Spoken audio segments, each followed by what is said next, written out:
Redford Marian Parsons, better known as Miss Mustard Seed, has a knack for breathing new life into tired old homes and broken down furniture. She's turned her interior design hobby into a small business, a book, and her own paint line.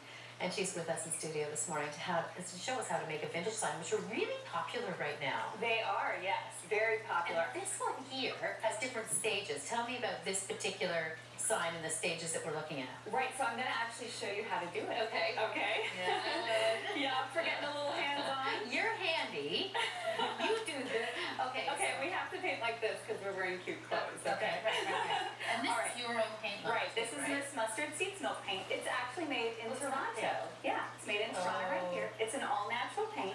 It's a little bit thinner than other paints, as you can see. It is. You can even tell that in the cup. But what's nice is that we're not using a primer. This is a raw board. This is actually an old shutter that we're using. So you didn't treat it with anything? No, and we're painting directly with milk paint. And the reason why that works is because the paint will actually soak in like a stain. It sure does. Yeah. Like right away. And you get beautiful coverage, right? So this would be that I've done the whole thing. That's right. So this would be the first step. So we can set the paint down. Okay. And then the next step is, because not everybody is going to be able to do this hand lettering, right? No, that would be tricky. That would be tricky. So instead of using a stencil, because the stencils you're limited as to what you can say. You can only say what you can find a stencil for. So I made up, this is from on my printer. Yeah. This is 400 font. Oh, 400, and you see these are all attached together. Right, right. Okay. So we would put this on top of the sign where we want it to go, and then use graphite paper. And you can get this from any artist store, craft store. Yeah. And this works like old carbon paper. So what do you do? Okay, so you put it between the sign and the paper. Oh, I see. And then you would take just something like the back of your paintbrush, and then would just trace out the letter. Like that. Isn't that clever? And after you do that, so we'll take it away, and we would have...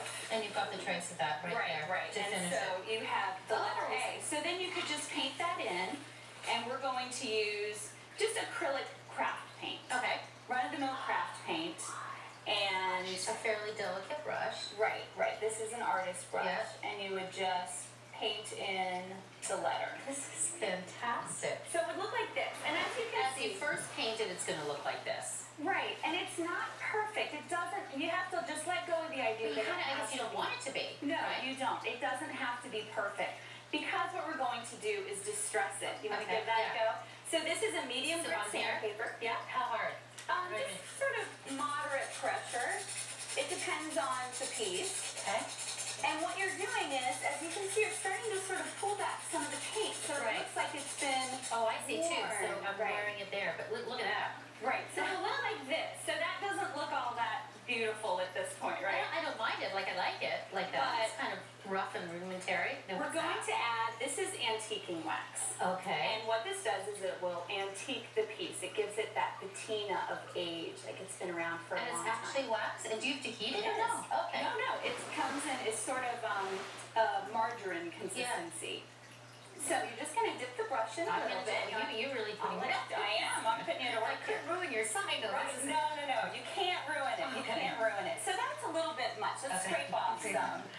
You just want a little bit. Okay, and then you're going to swirl it onto the sign. Like over here or over here? Right here. Okay. What you want to do is really push it in there, like get aggressive with it. Oh, okay. And you're pushing it into the grain of the wood and into all of those little imperfections and nooks and crannies. Wow. Okay, so let me show you then what it looks like when we wipe it away. Oh my gosh. So you can see how it filled in all of the holes and the grain, and it also brings out the warmth of the wood underneath. And it I makes can the imagine cover... this would be relaxing too as you get all this stuff put together. You're making your own stuff. These ones, I don't know, have we had a chance to see these ones? This tennis court one? This is great. I love this. And that's just made out of a table leaf. A table leaf. And this is an old door or shutter. It's an old like shutter, yeah. I found it for like $1 at a salvage This is so store. great. Mustard seed. I love it. You're a craftsman, you're an author, you're a painter, you're a photographer, you're a mom of 2, 6, and 7. How you have time for all of this is amazing. And to come in on the show and show us how to do this. And I'll Thank be you at so much. the Toronto Fall Home Show. Fall Home Show coming up. Yep, I'll be Thank there you this for weekend. coming in. Yeah, thank you. Marian is part of the annual Fall Home Show, as mentioned. You'll find a link. That'll be on our website. We'll be right back.